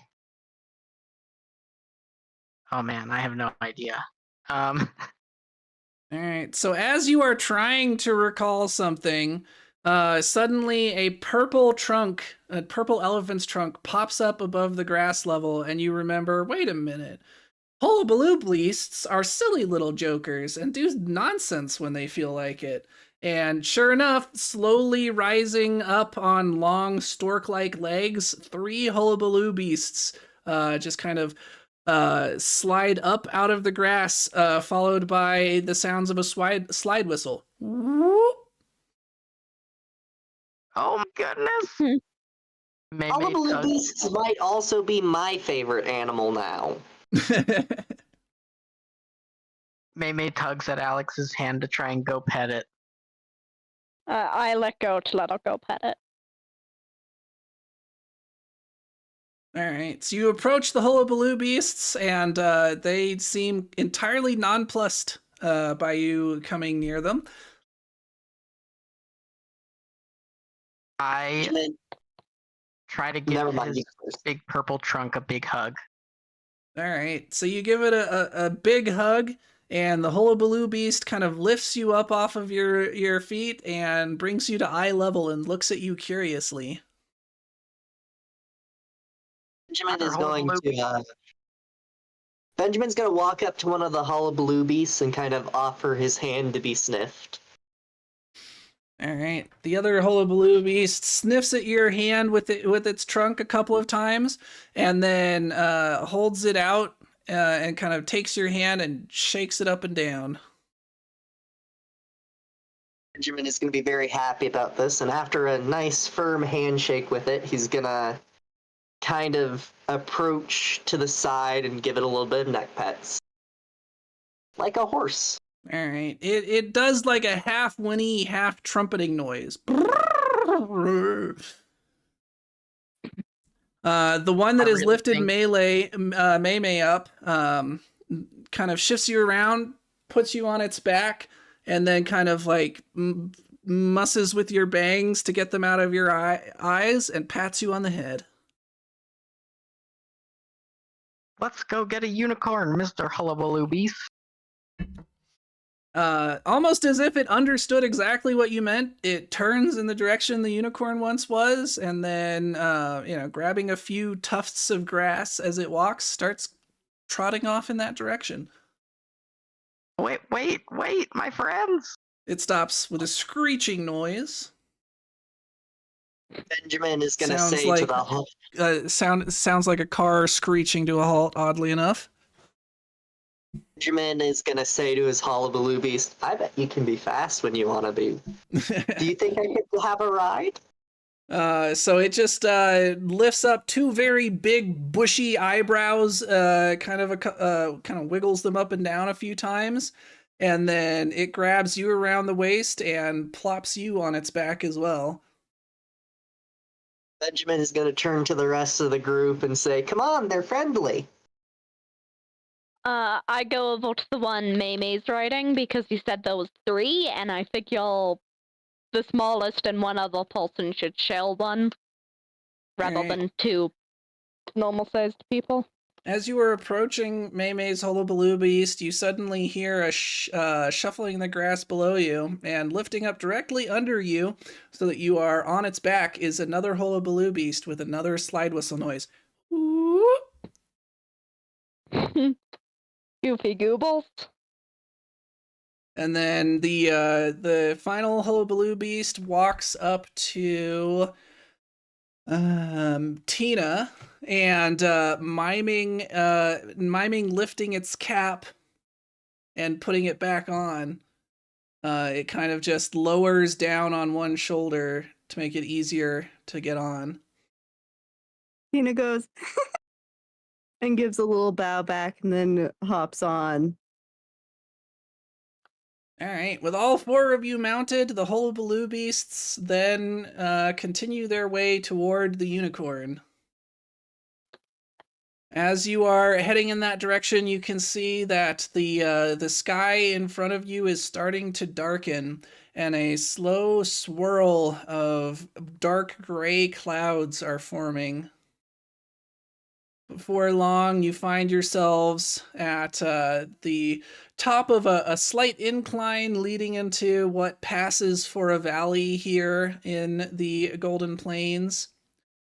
And down below, you can see a unicorn is stomping and thrusting its horn at trees and rocks and chasing away other animals in the plains.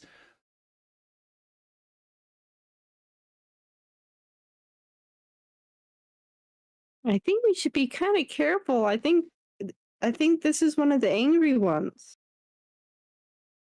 Benjamin is going. Yeah. Benjamin is gonna put his hand a little bit on the side of his hullabaloo beast's neck and ask, "They're not normally like this, are they?" It shakes its head. Well, then I think he needs help.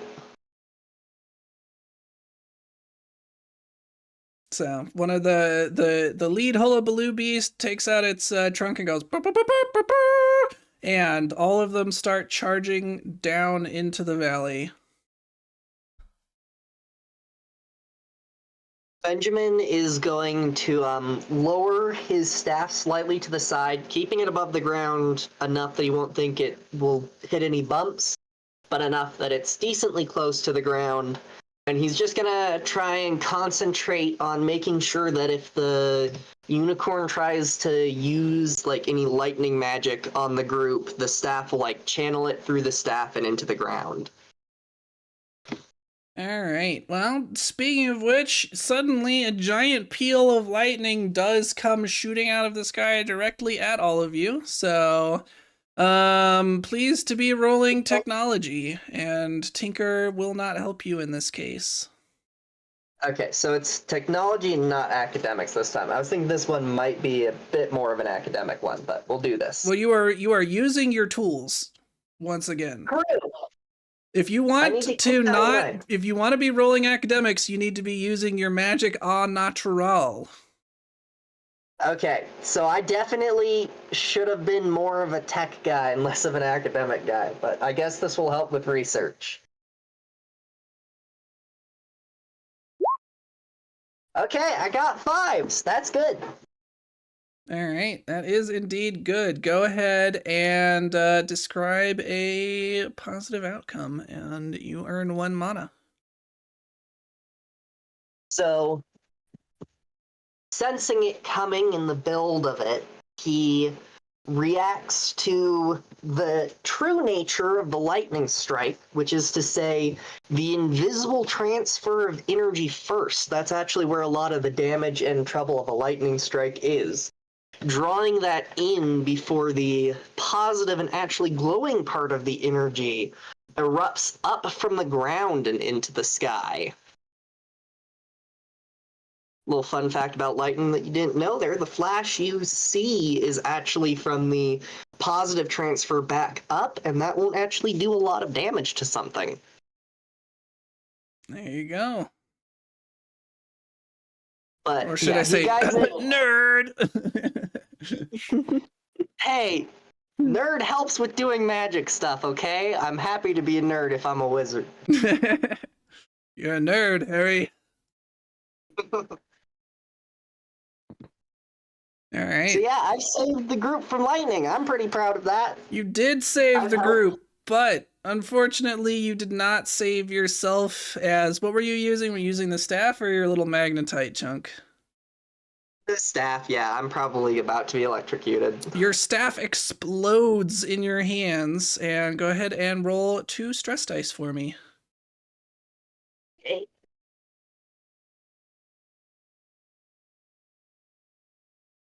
And it's D6, right?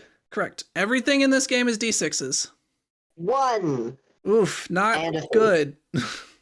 So with stress rolls, unfortunately you take the lowest, not the highest. Okay. So yeah, you have a complete, so that is the worst possible outcome. Lose any cool if you have it, and lose a number of skill dice equal to the number of stress dice rolled. So you have 2 stress dice, 2 dice that you will be losing, either 2 out of 1 skill, or you can split those up. I don't believe you had any cool. Yeah. But yeah, your hand is, well, it depends. What skills are you going to put it into? Because you could I'm go gonna do your athletics. athletics. Yeah, I'm gonna go for athletics and tech. All right. So the shards of the staff embed themselves into your arm. It's not life-threatening in any way, but it is quite painful, and it will slow you down and distract you. So that would be where those 2 negative dice are coming from.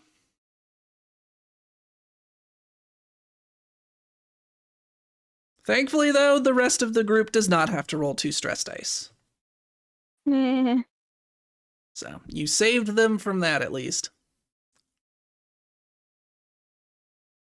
Tina yells, Benjamin! No, what happened? Are you okay? Benjamin, through a little bit of gritted teeth. Yeah, I'm fine. We just need to help this thing out before it causes any more damage. I think it's panicked from the pain of its missing horn. Tina does not completely believe you, but she's willing to let it go. All right. So the hullabaloo beasts continue their charge, and soon you are not too far away from the unicorn. And when you are still far enough away that it seems like it hasn't noticed you, the hullabaloo beasts sink back into the ground as if there was an invisible elevator. You know, kind of like when people do the invisible stairs behind the sofa trick. Once again, followed by a slide whistle, except this time with a descending stone. Ooh. And you find yourselves once again alone. But Alara says, "Come over here, quick!" And she gestures toward a large rock that seems like it might give you some cover for the time being. I go Benjamin's over. I'll gonna, remember you, Mr. Boo Boo. A trunk Benjamin's pops up gonna out of the grass and just waves. Benjamin's gonna go behind the rock fairly quickly. So is Tina. All right, so as you were all gathered behind the rock, Alara says, "All right, what's the plan now? We've gotten close."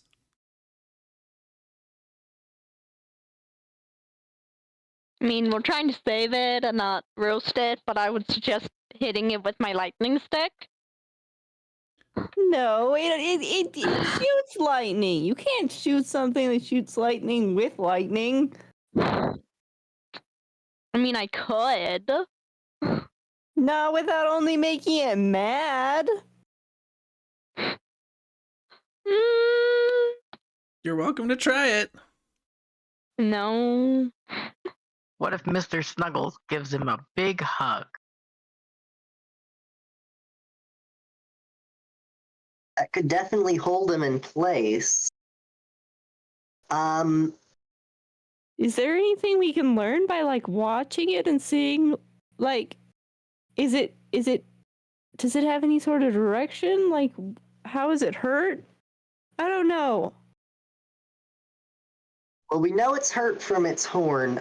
Benjamin is gonna use his academics real quick. Gonna try and remember to do that rule.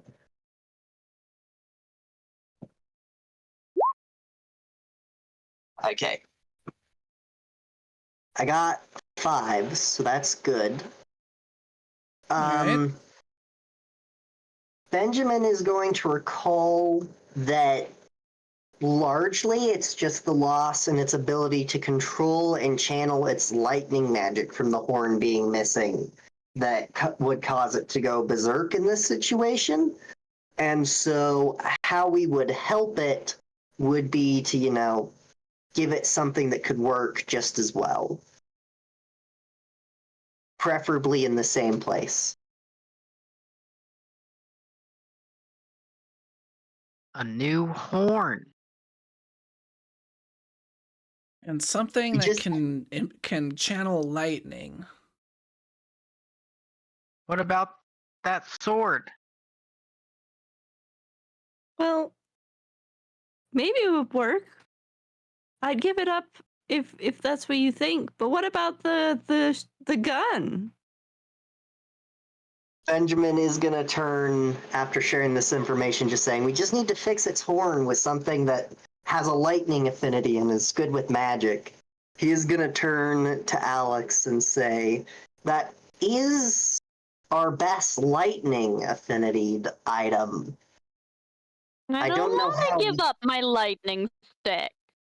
I don't know how magical it is.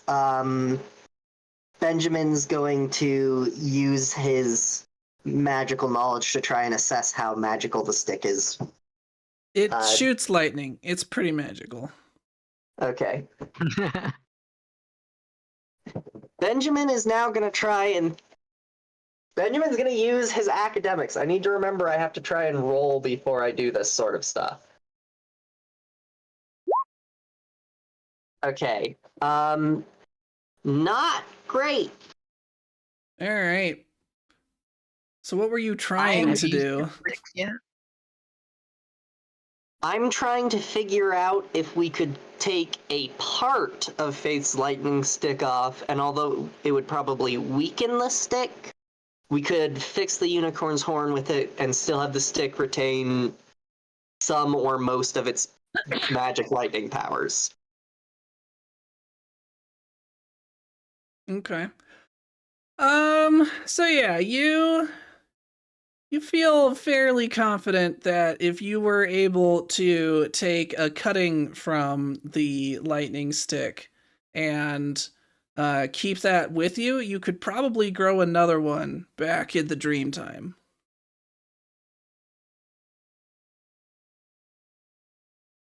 Benjamin's gonna say, well, it looks like it's still somewhat alive, so we might be able to grow a new stick back in the dreamland if we take a sliver of it back. All right, but as you are all continuing to argue about the best approach, suddenly you hear the thumping of hoofbeats, and the rock behind you explodes into a million pieces.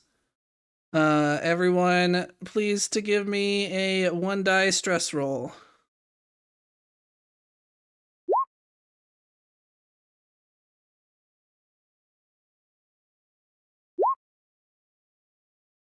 A 6. Ooh, Mary got a 6 too. Wow. 4 mana. 5. Nice. So that's a total of 6 mana between the No, two this is a 5s and stress 2 roll. 6s. Ah, okay. You do not get mana for stress rolls. However, those of you who got 6s can give yourself 1 point of cool. And everyone is miraculously unscathed. However, there is a very angry unicorn who is now snorting. You can see clouds of steam coming from its nostrils as it snorts and paws at the ground, lowering its head and seemingly preparing to charge directly at you from close range. I I wanna dash to the throw- side. Mr. Snuggles at it. Do I have what to roll to do Mr. Snuggles magic? I would normally go technology, but if you would like to convince me of a different one, I would not be hard to convince. Well, first of all, my special skill is I'm good with animals. That's true. I think, yeah, go for contact and give yourself a bonus for your skill. Oh, this is gonna own. 6. All right, that's a 6. So you earn 2 more mana and describe what happens. All right. May steps out from behind the rock and lobs Mr. Snuggles in the air as far as her little arms will throw him, which is not very far. and then she thinks really, really hard about a real life bear and how scary they are. And suddenly Mr. Snuggles transforms into a big, scary, cartoonish bear Yeah, like a that looks massive nothing like a bipedal real bear. bear. But it looks like the it looks like the incarnation of Mei Mei's imagination bear, All right. and just runs at the unicorn to give it a big hug. Okay, so the teddy bear runs at the unicorn. The unicorn seems to be frozen for a moment in surprise, just blinking in the direction, when it is suddenly pounced upon with a massive bear hug, bowling it over onto its side, however gently caressed in its large plush arms. And the unicorn starts to flail and whinny angrily, but ineffectually, as Mr. Snuggles has it locked in a tight grip. Benjamin is going to use his contact to try and do leadership things. Let's see how this works out for me. Dun dun dun.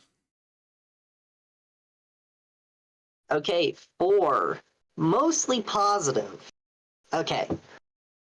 So Benjamin is going to turn and say, Rena. A little bit flustered. He gets the names wrong. Go grab a cut. Go use your sword to grab a cutting from Lexus's sword. And then he's gonna turn to Alex and say, Lexus, after she gets the cutting, go attach to the stick to the base of the horn. He's gonna turn to Mei Mei and say, all day. Go calm the unicorn down. He's also gonna start heading towards the unicorn now. So he did get the names wrong, but everybody understood what they were supposed to do and who he was talking to. All right. Mei Mei, would you like to roll contact with your bonus for your skill again to try and calm the angry unicorn? Would I ever? 6. All right. To be expected. So, how does it go?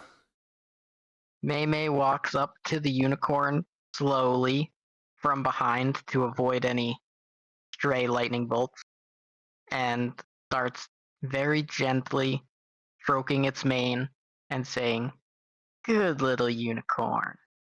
And it calms down. Yeah. At first, you can see the whites of its eyes taking over and bloodshot around the rims. It seems panicked, angry, afraid. Just a wide variety of negative emotions. But slowly, as you speak soothingly to it, you can see it stops to writhe quite as vehemently. And eventually, it calms down and presses its cheek against your shoulder and kind of rubs against it. And you can see that the tip of its horn, there seems to be some sort of red object embedded in it. Well, the broken tip of its horn. Ooh, red object. I would like to try to take it out. All right, you grab it and are able to pull it free. And as you do, you can see a clear wave of relief kind of wash over the unicorn. And, Mr. Snuggles actually releases the unicorn, feeling that now is an appropriate time to end the hug. And the unicorn kind of rolls onto its feet with its legs still kind of like tucked in under its body, and it licks Mei Mei's face. Okay, so has Tina got the cutting, and is Alex gonna hold the don't need to do lightning that stick to the anymore. base? I don't think we need wanna to do fix that. its horn. It can still shoot lightning, and what's the bit of my stick gonna do? Well, I'm it not still using can't the really cutting. control its lightning magic. Not Alexa. What's her face? Alara. Alara responds. Alex. It still can't really control its magic with a broken horn. Faith, I'm not using the cutting, I'm using the full thing. So if it's gonna hold it to the base of the broken horn, right? Yeah. And Tina does if Alex lets her cut off a piece of it. A little. Okay. Benjamin is now going to use his academics to try some magic. Let's see how well this goes. All right. And I would give you Tinkerer on this one. Oh, can I re-roll it then? You can roll one additional die. Oh, okay.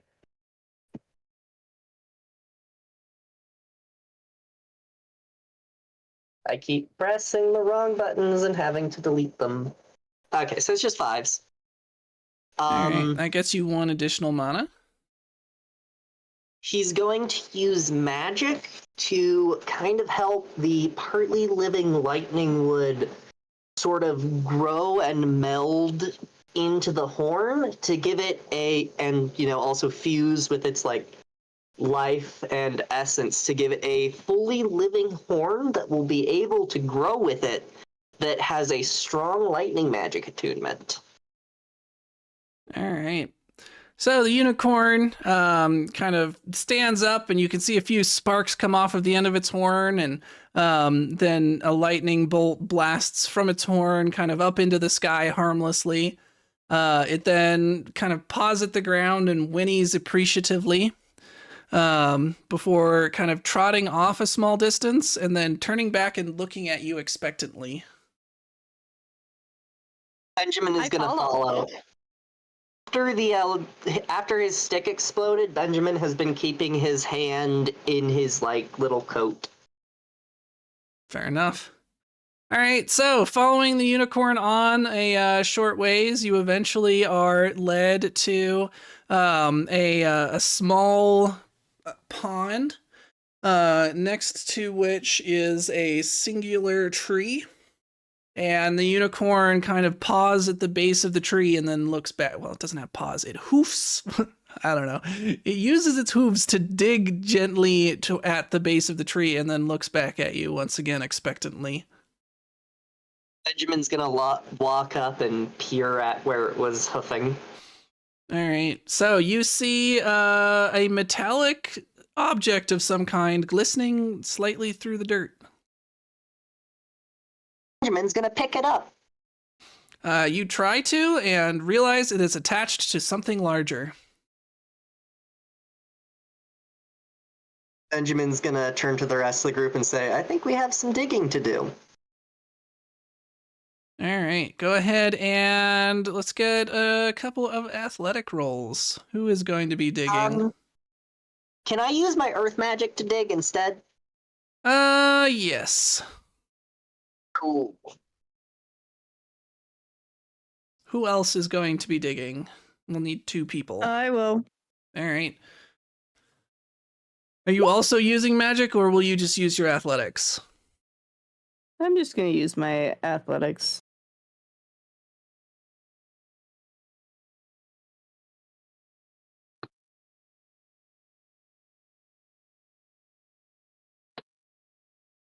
All right. Also a 6. So between the 2 of you, you are easily able to push the soft earth away and clear out the object. And you see that it is a chest.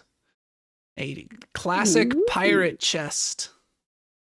It even has some skulls kind of as the parts of the banding. Benjamin's going to leave the opening of it to stronger hands. What, do you mean your hands are injured or something? So I guess Tina opens it. All right. Tina attempts to open it and finds that it is thoroughly locked. And as soon as Benjamin tries to use magic on it, because I know that's where you're going, it has no effect. No, I didn't want to use magic on it. I'm scared to use magic on this thing. I feel like I might get a soul curse. Dun dun So dun. instead I'm gonna turn to Elena and ask, is is there any way we can bring this back to the dream time, and is it safe to? I was actually going to suggest we could bring it back to the dream time. We can put it in with my treasure hoard until we can figure out how to open it. There must be a key somewhere. Every good chest has a key. All right. Are you all ready to return to the dream time? I think I am. Benjamin nods. All right. And shortly after saying that you are, without any warning, you are once again plunged into the blackness and reappear in the Temple of Elements. And we are going to go ahead and wrap up here. So, first of all, you guys can now spend mana to recover any stress damage. So, I imagine that David. Benjamin would like to take a couple mana to fix up his hand.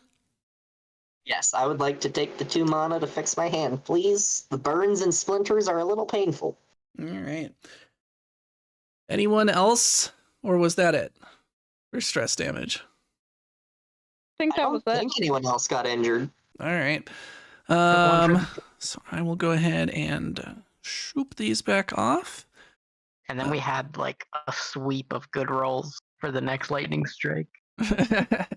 Yeah, you guys have you had a stupid number of 6s this session, for real. All right, how would you like to distribute the rest of your mana? So, as you're returning to the temple, you find any injuries washed away as some of your stored mana is used up. The rest of it is now floating around as little motes of blue light in the center of the temple. And you can easily grab them and throw them at any of the 4 elemental statues to attune them. I figure for starts, we try and get every statue up to 4. People's Okay. opinions on that? Sounds good. Sounds like good to it. me. Okay, so that's another 2 mana spread out. Do you want to get wind up to 4 as well? Yeah, I do know that it has that sort of like you could all mechanic, but we'll probably keep it at 4 after this, but I think 4 is a good number for it to have. All right, and it's definitely good to have some in there because that'll let you heal stress mid-mission. That'll also let you, it's the only thing that can boost your contact, and you can also use it if you run out of mana from any of the others. All right, so that leaves you 13 mana left to arrange. I feel like we need a bunch of technology because there's been a lot of technology rolls, and none of us is that good. Yeah. Yeah, I mean, I have a 3. Considering the amount of magic I'm doing and the fact that a lot of my magic now, since I'm channeling through devices, is taking technology, I would like to vote for 5 to be sent to technology. That sounds good. All right, Sounds good to me. that's 5 in technology. How would you like to assign the last few? 3 to academics, 3 to athletics, and then the rest to wind. That's what I'm thinking. Love it. Sounds good. All right, done. With that finished, let's go ahead and wrap up. As always, let's start with Benjamin. What did he learn? Use something disposable if you're gonna get it struck by massive amounts of lightning, and preferably don't hold it. Yeah, that definitely does seem like good advice. All right. He lost a very fancy stick that way and is now a little sad. Well, there are always more sticks to be had. Besides, maybe there's something real fun in that chest. Or maybe I'm it's hoping. full of rocks. It Maybe it's a jar of dirt. could be a jar of dirt. I'm gonna guess what's inside it. All right. What about Alex? What have they learned? Alex Sloan, don't get it attached to the cool lightning stick or it will get taken away. Aw. Poor Alex. At least your cool thing didn't explode in your hand. Yeah, but it got taken away anyways. I don't care. Terrible. I saved a unicorn or something. I Terrible. lost my lightning stick. Not very good at the bright side, are you? Alright. What about Tina? What has she learned? Hullabaloo beasts are the best thing that ever walked on any planet ever. Maybe. I second that motion. They do seem pretty fun. I'm sure you'll run into more of them. And last but not least, what has Maymay learned? Maymay learned that she loves Neverland animals even more than Earth animals, which she didn't think was possible. You know, they seem to be pretty great so far, though. You'll, I'm sure, be running into some less savory ones over time. All right. Well, thanks everyone for joining me. I hope you all had a great time. I know I did, and I will see you all at the next game. Bye. Bye.